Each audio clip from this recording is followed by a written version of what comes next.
Dust Shopped by Neon Sangetsu, Chapter 5, Give and Take. You told everyone, didn't you? No. Give and Take. Emerald had a grandfather. She must tell everyone. No, resist. She slammed the brakes on that train and bashed her head into a fluffy pillow before her mind could run away from her again, as it had so many times in the last hour. Warm fabric engulfed her face, and she kept it there as her cheeks burned, determined not to let anyone see, only pulling back once the inexplicable urge passed. Bad Emerald, no shouting. Grandpa had done enough of that for the both of them. If one were to listen closely, she could have sworn she still heard him running around Vale hollering his head off long after they'd gone back to the hideout. Ospen, I have a granddaughter! Nope, not her imagination then. That was the thing. Summer, did you hear? I have a grandson too. Isn't this wonderful? McCree grumbled into an arm to hide his flush. Damn it, it's been hours. Is he ever going to stop? Crow, I have grandchildren. That's right, you heard me. They're adorable. Love them so much. Unlikely, Cinder groaned, rolling over where she lay. There's no stopping him when he's like this. He'll be at it all night. Emerald felt an unfamiliar heat crawl up her neck as she craned her head towards the window. They could hear him all the way out here. Seemed Grandpa had a healthy set of lungs. He sounded proud. Not that she blamed him. If she had any, friends, she'd be shouting too. A faint pang of regret tugged at her. Friends would be nice. Maybe someday. Someday.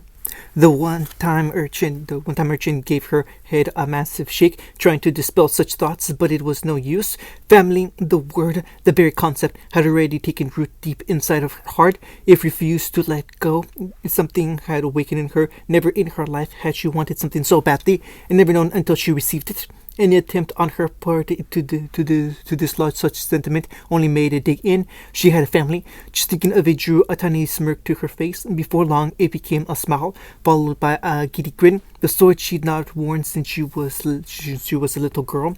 You see, Emerald's reasoning was simple. Naruto had adopted Cinder. She was his in all but blood. He said as much. In turn, Cinder had taken her off the streets. From there, it only took one tiny leap of logic to make sense of things. For if Naruto claimed to be her grandfather, what did that make Cinder unto her? The answer was deceptively simple. That made Cinder her mother. Emerald kicked her legs and muffled a giggle into her pillow. Happy day. I always wanted a mother. A little girl in her head absolutely squealed with glee, and Cinder didn't deny it. Oh, sure, she had huffed and rolled her eyes at first, but she'd made no attempt to refuse his words. Even now, safely out of earshot, she'd not yet said anything to that effect. There was a part of her that feared she would, yet with each passing minute her fears shriveled away. It wasn't long before she felt bold enough to speak. Nor was she the only one affected. She poked her head up to see Cinder still sprawled in her own cot, staring blankly into a handheld mirror. Frustration was writ across every aspect of her face, from her golden eyes to her pursed lips. She tilted her head to the right, then the left, now scowling at her reflection as she failed to find any blemish within. Am I losing my touch? She muttered to herself. No, surely not. So, Emerald smacked her lips. Mom? Mercury gagged just out of sight. Prick, screw him. Cinder made a noise of discontent. Do not call me that in public. But we're not in public right now, so I can't call you that now, right? Emerald hedged her next words. Just so we're clear. Cinder made angry cinder noises. You're not going to let this go, are you? He's infected you. Pleading red eyes made unamused gold. Eventually one of them yielded. They had to. Cinder set her mirror down and picked up a hairbrush. Come here. Emerald blinked. Ma'am, I am trying to be nice. Cinder seemed to physically struggle with the word before she spat it out. Do you wish to brush my hair or not? Emerald didn't need to be told thrice. She up and blurred into Cinder's bed. Such a child. Cinder huffed, yet nevertheless remained motionless. If I have a single hair out of place, you won't. Emerald ran the brush through the ebony mane in slow, vertical strokes, careful not to tug. Cinder took great pride in her long tresses. She'd never let anyone touch them before. That she was letting her do so now was a sure sign of her stress. Something had gotten to her. 2 guesses as to whom. First 2 didn't count. Gramps must have said something to her. Still, there was a part of Emerald that envied her longer hair. Maybe she should consider growing hers out. Once you finish with mine, I'll start on yours. Cinder shattered her reverie like so much glass. It's time we tamed that rat's nest you call hair. Thanks. Emerald was only too happy to comply with the command. I'd like that. Cinder didn't really know how to be nice, but she was making an effort now. That mattered. It meant something. As she worked, Emerald cast about for Mercury. She needn't look far. He hadn't budged from where she left him. Even now, he was staring into space as he lay on the floor, expression decidedly vacant, until he raised a lone finger in a salute. Yeah, he was fine, bastard. Well, at least she wasn't the odd one out. She knew he wouldn't be quiet for long. Wasn't his style, that. So, Mercury drawled the words, speaking with great care. Is the plan still on, or what? A pillow smacked him in the face, muffling the rest of his words. Why would you say such a thing? Cinder lowered her arm. He knows everything. If I make even a single move, he'll tan my hide. What about Adam? Cinder scoffed. What about Adam? Fool can get himself killed for all I care. But you already have half the maiden's power, Emerald pointed out. Why stop now? Surely he wouldn't mind if you finished what you started.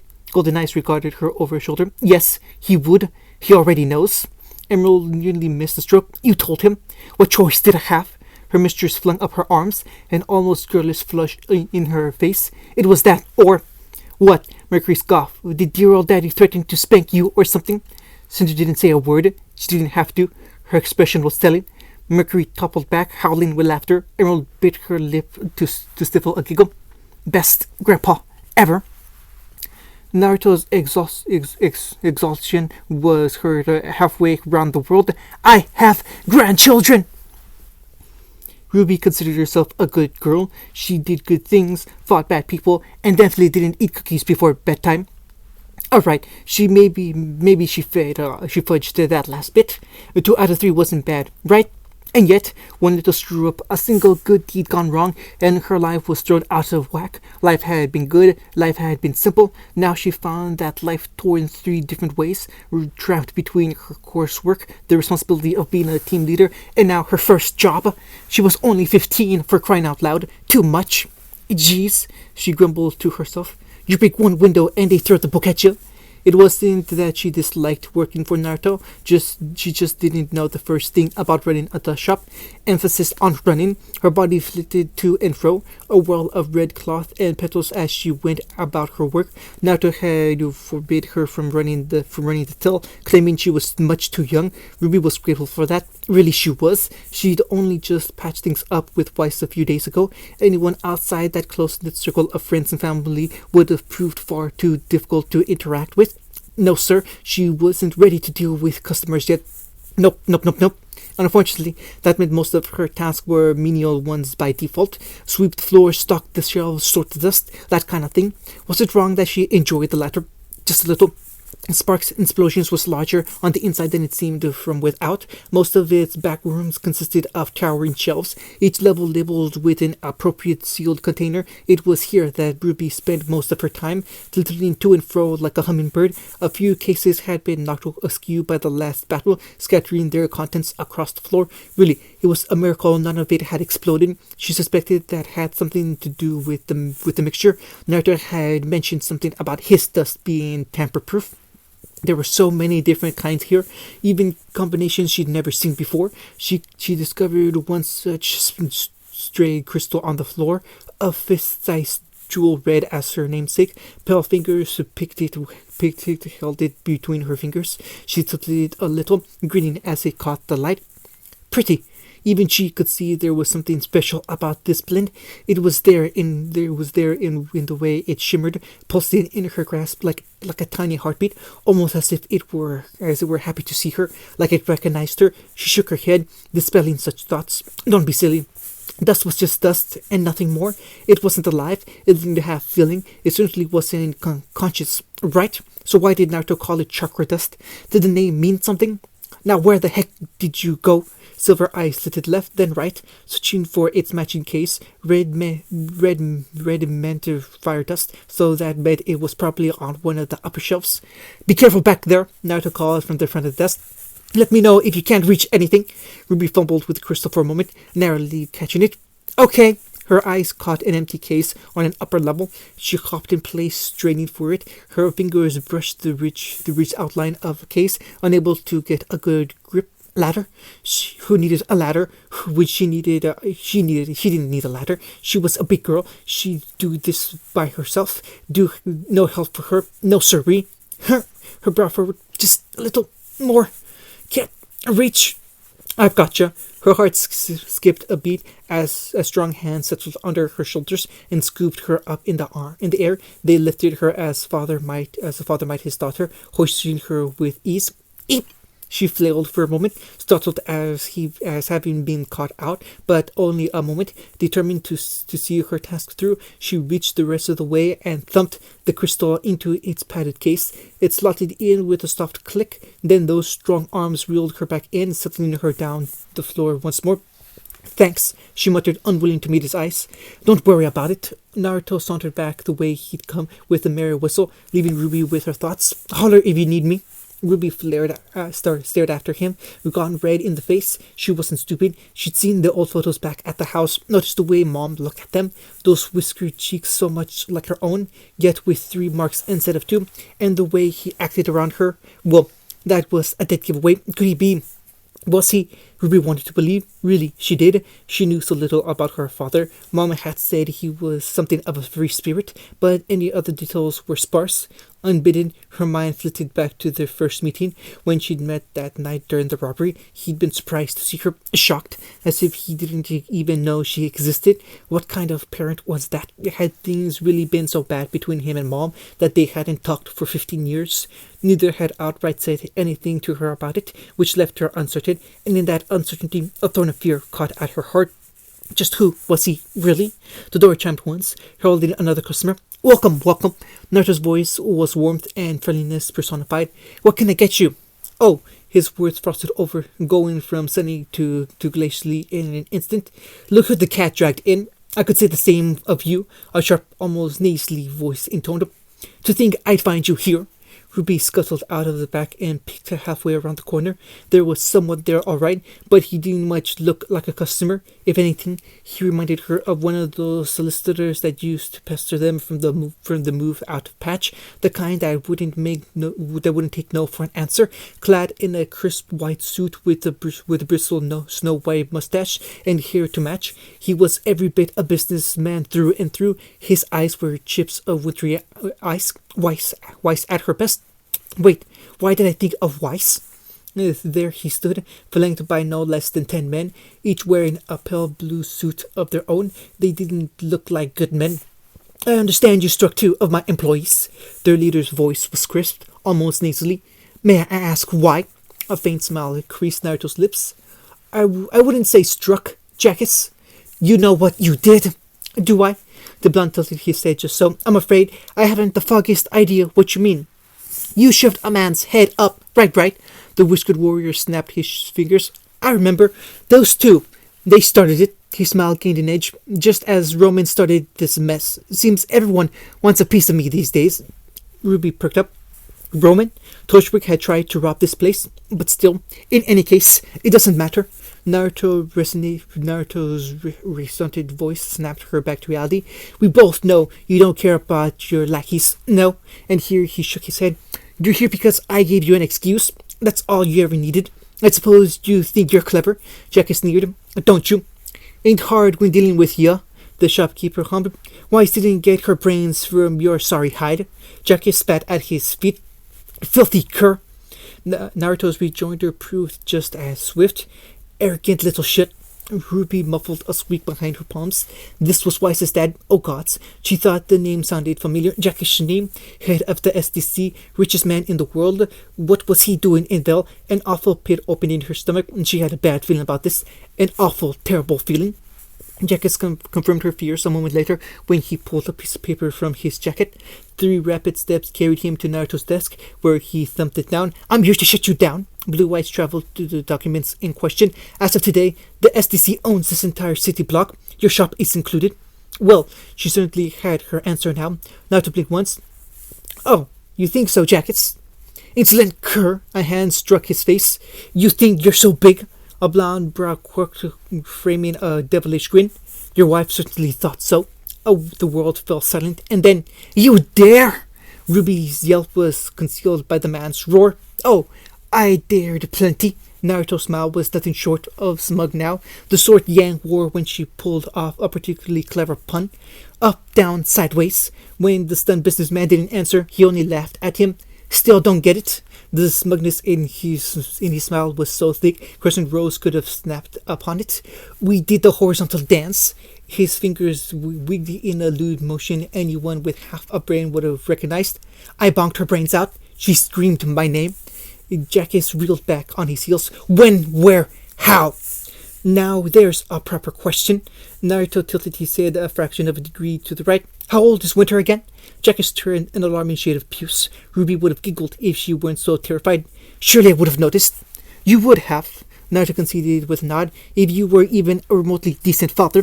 But then again, you haven't realized you're sterile yet. Or, he snapped his fingers, and stop me if you heard this one before, but when was the last time you touched your wife?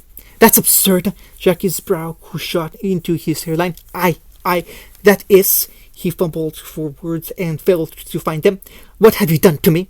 Genjutsu's a heedy thing. Fortunately for you, I'm handy with disguises, and Willow adores her children. Naruto gave a half-hearted shrug. Or should I say, our children? Ruby heard Jackass's throat close from here. Winter's the only one aware of it, naturally. Still, the blonde prattled on, and the only one with whiskered cheeks. Though that's nothing a little makeup couldn't fix. Weiss and Whitley won the genetic lottery there. They don't suspect a thing. He chuckled a little at some unspoken joke then. Did you know Weiss actually tried to buy me out? The gall. Why tell me this? Because, Naruto said calmly, turnabout is fair play, and no one will believe you. You, Jackie sputtered, reminding Ruby of a small white field mouse trying to puff itself up when faced with a fox. You're lying. You're trying to rile me up. He adjusted his coat and harumph. That's all this is. You have no proof. Why are you taking out your scroll? He flowed his arms. Stop that. Stop it at once. I am talking. Are you? Naruto took up his phone. I hadn't noticed. Excuse me a moment, would you? I need to take this. As Ruby looked on aghast, he pressed it in his ear. Jackie howled. Listen to me. Naruto held up a finger for silence. Shh. You. Hello, Willow. Uzumaki's face lit up like the sun. You have perfect timing. Jackie sighed a little on the inside. Ruby saw it in his face. I hate to burst your bubble, Naruto cooed, ignoring the man utterly, but I'm afraid we have a bit of a problem. A pause followed. No, everything still works fine. Yes, we're still on for next weekend. He twirled a tan finger idly in the air. Oh, white lace, that's nice. Might have to pay Atlas a visit. With each word, Jackie grew paler still. Look, I've got a rat bastard of a husband here in my shop, although I suppose he's about to be your ex-husband. Jackie foamed at the mouth. What's that? Sure. Naruto held out his scroll. She wants to talk to you. I've put her on the speaker. With trembling fingers accepted the scroll. There was silence, and then, hello, bastard. Oh, he looked angry. You whore! How dare you? How dare I? How dare you? You married me for my last name. You used me, abused me. Is it any wonder I'd cast you aside at the first opportunity? The woman's voice was decidedly smug, waspish even. My children were never yours. Telling you that after all these years gives you more pleasure than 1,000 bottles of wine. I'll have you sued for this. Dear Jackass, I'll be incredibly surprised if you survive the next 5 minutes. Ruby couldn't hear the rest of what was said. Their words dissolved into a shouting match after that, but whatever it was turned the already pale man positively pallid. How dare you? Jackass ended the call and launched the scroll at him. I'll see you on the streets for this. No, Naruto caught it and stowed it effortlessly. You won't do that. I could have you killed here and now. You think I won't? You could. He received a nod. But you won't. And why is that? Because you remind me of someone. He had a stick up his arse too. A hand swept out, clearing the counter. This man thought all the world was his oyster. but people were his to do with as he pleased. He pillaged and plundered wherever and whenever he saw fit, never once feeling guilty for those he hurt. Blue eyes flicked a faint shade of gold as orange dusted his eyelids. Would you like to know his name? Ruby certainly would. He sounded like a bad guy in need of a good thrashing. Jacket gulped. No, I think not. Naruto smiled, and smiled. Naruto's smile had entirely too many teeth. Ruby whimpered a little at the light burning in his eyes. His name was Gato. The man who might be your father stepped his fingers and laid his chin atop them. A seedy little worm of a businessman just like you. Jacques shrank back, but Naruto made no move to engage in the least. His life was more irrelevant in the grand scheme of things, but his end wasn't. You see, he thought he could take over a tiny little country called Wave. Does this story have a point? Are you dictating your obituary to me? Patience. Naruto temporized with a raised hand. We're just getting to the good part. Ruby wondered if she could call an ambulance, but not for him. Yet she couldn't bring herself to pull her scroll out. No. Naruto clapped his hands, starting to lot of them. Gato, real scum of the earth. He got away with it for a while, because let's face it, money talks, but eventually the people he sought to oppress rose up against him. He died at the hands of a demon, screaming and squealing for his life like the little pig he was. Jekis had begun to sweat now. Demons don't exist. You have no idea. You live in a world of gods and monsters. Ruby shrank back a little, not liking the sound of those words, not one bit. I was just a boy back then, but Gato's death really resonated with me, you know? Naruto mimed a gun with his fingers and pressed it to his temple. Men go to prison, dogs get put down. But you're not even a dog, Jackus. Here at last he stood towering over the little man. You're a rat. Still, you've caught me on a good day. A hand snaked out, catching him by the face. You see? His fingers dug into the man's pasty visage. I recently learned that I'm a father again.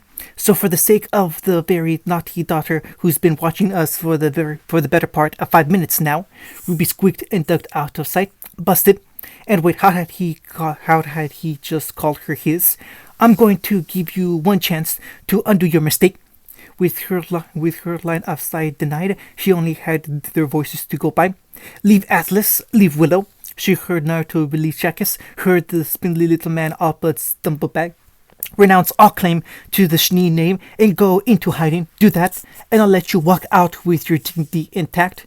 Silence whirled into the room. Jackus croaked into it. Shoot him! Ruby's head snapped towards them. What? Sir, one of his guards saw her at last and brindled. Shoot him! Jackie stabbed a finger at Naruto. I want him dead! But the noise, her frantic eyes cut towards Ruby herself and the weapon on her back. There's a witness. Kill her too. This is a bad neighborhood. His smile was nothing short of greasy.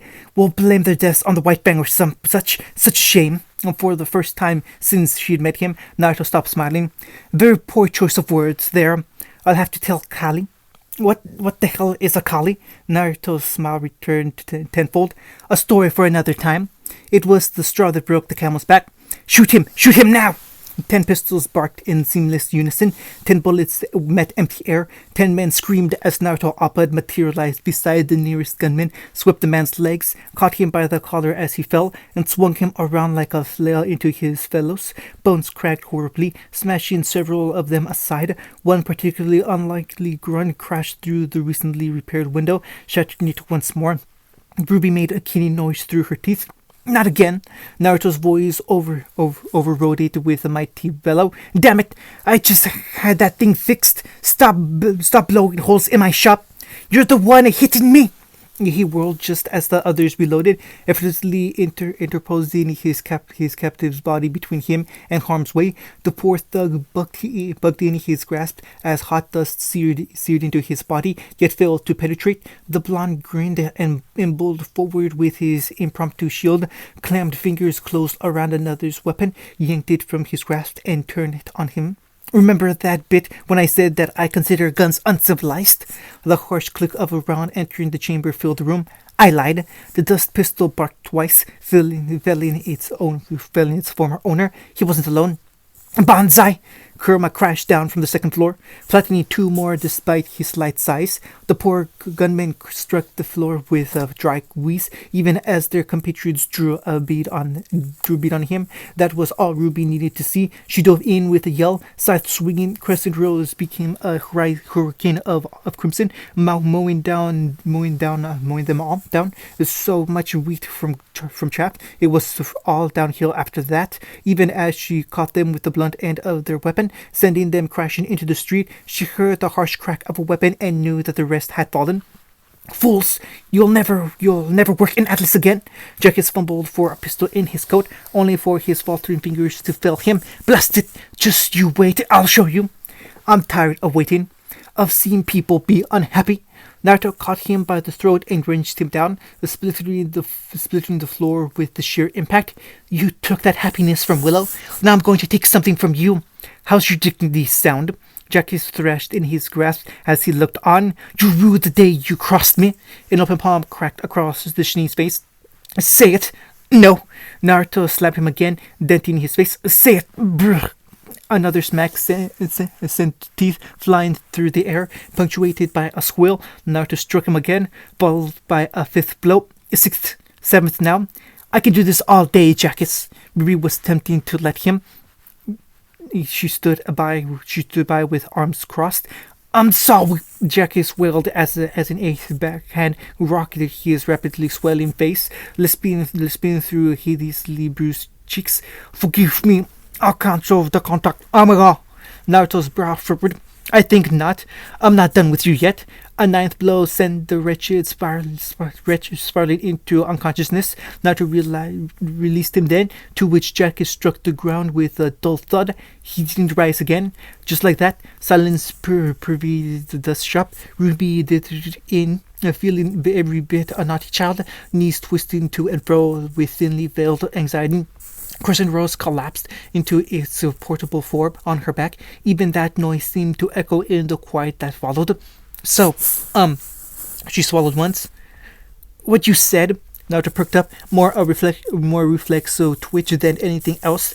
It nearly undid her, and yet Ruby couldn't bring herself to say it. The words lodged in her throat, choking her. No, she pushed through the doubt, the pain, the fear, and it burst out of her. Daddy? It was the whimper of a little girl who'd gone without one for far too long. Yeah, that's me. He looked away with an awkward chuckle and scratched at his cheek. Guess I've got some explaining to do, huh? The blonde stood slowly as Kurama dragged bodies away in the background. Don't suppose a lifetime's worth of dust would make up for all those missed birthdays? Ruby giggled in a fit of hysterics. She wasn't sure if she wanted to laugh or cry. How about this then? He opened his palm wide. Wanna hug it out? Silver eyes fluttered in a rapid blink. Just like that? He grinned. Hugs make everything better. It was such a dad thing to say, so much so that it broke down the last of her defenses. Ruby lost control. She dove forward with a sob, crashing into him in a flurry of crimson petals. Rather than endure it, Naruto caught her under the arms and swept her into a crushing hug. She buried her head into his chest, stifling a sniffle. 15 years. 15 years of nothing, of guessing and wondering and suspecting, but never having. And now she did, like she'd found a missing piece of herself. He was right. Hugs really did make everything better. That was amazing. Words flew from her mouth as she babbled, unrestrained. You took them apart like it was nothing. You're the best. Realization dawned a heartbeat later. Wait, does that mean Weiss is my sister? Naruto sighed. Ruby, no. She grinned up at him. Ruby, yes. The door crashed open before he could get a word in edgewise. From her sprawled visage in Naruto's arms, Ruby had perfect view of it all as her mother came barreling in, weapon in hand. All right, it was about time for her to pick her up, wasn't it? I heard gunshots, Summer cried. What on earth? She took a look at the bodies. Happened. Blinked twice. Here. Did I miss something? She planted a hand on her hip, just now noticing Ruby in his arms. Wait, you told her, didn't you? Naruto's grin was utterly unapologetic. Pretty much. Ruby dared a tentative little wave at her mother. A slow smile spread across Summer's face. Well, that simplifies things, doesn't it? Ruby wasn't sure she liked the looks in her mom's eyes just then. It was an expression she'd never seen before. Really, it almost looked like Hunger, but that couldn't be right. Why would Mom be hungry? There wasn't any food around here, just dust. And oh, she understood. She understood now. Summer surged forward and tackled Dad. She kissed him fiercely, slamming him down to the floor. Not more beating around the no more beating around the bush. The words were a growl. Mine. Hey, ow! Naruto barked a laugh. Not in front of Ruby. Ruby reared back, eyes bulging in her head. There could be only one response. Ew, gross! Previews. Why scowled? Why are you grinning? You've been like this all morning. Ruby giggled. No reason. Nope, no reason at all. Yang frowned. And Blake's bow twitched. She recognized that fighting style. Of course, Dust is alive. What did you think it was? There will always be another monster. That's what people fail to realize. Naruto sighed as he pushed the glass of warm milk her way. Sometimes you need a monster to keep other monsters away. Ruby took it, letting the mug warm her cold hands. And that's what you are? Good girl. He patted her head, tousling her hair. You're learning. So, how many siblings do I have? More than you think, less than you expect. Dad, that's not an answer. Alright, let's have a look at you. Emerald squeezed as Summer pinched her cheeks. Mercury snickered at her express discomfort. Busted. So her eyes swiveled towards him. I'm sorry. Did I say something that you found funny? Come here. Are you eating enough? Cinder tried to slink away. Summer's arm looped around her neck. And where do you think you're going? Mercy. The sole survivor flung down his weapon and raised his hands. I give, please. I have a son. Do you now? Picture, or the next round goes in your grouch. The man fumbled for his wallet and found it. Here, Naruto caught it with ease. Good boy, he patted his head. Now run along and tell everyone what you saw here today. Yes, sir. Well, Naruto scowled. Why are you still here? Get! The man got. Hello, Summer. Ruby's mother lifted her chin. Willow, you look well. For a drunk. Oh, we're going to do this, are we? Crow made a choking sound. Wait a minute, Winter. Though I squeezed your kid. But we... Naruto sat up. Something you'd like to share with the class, Crow? No. Uncle Naruto. Flint, my boy. How's your old man? He's great. The musical huntsman in training laughed. Heard you beat the pants off Jackie Schnee. Had to come down to see for myself. Tyrion tittered. Don't worry. I'll give them a push. A message. Really? Robin must be getting desperate. Or stupid. They never learn, do they? End of chapter 5.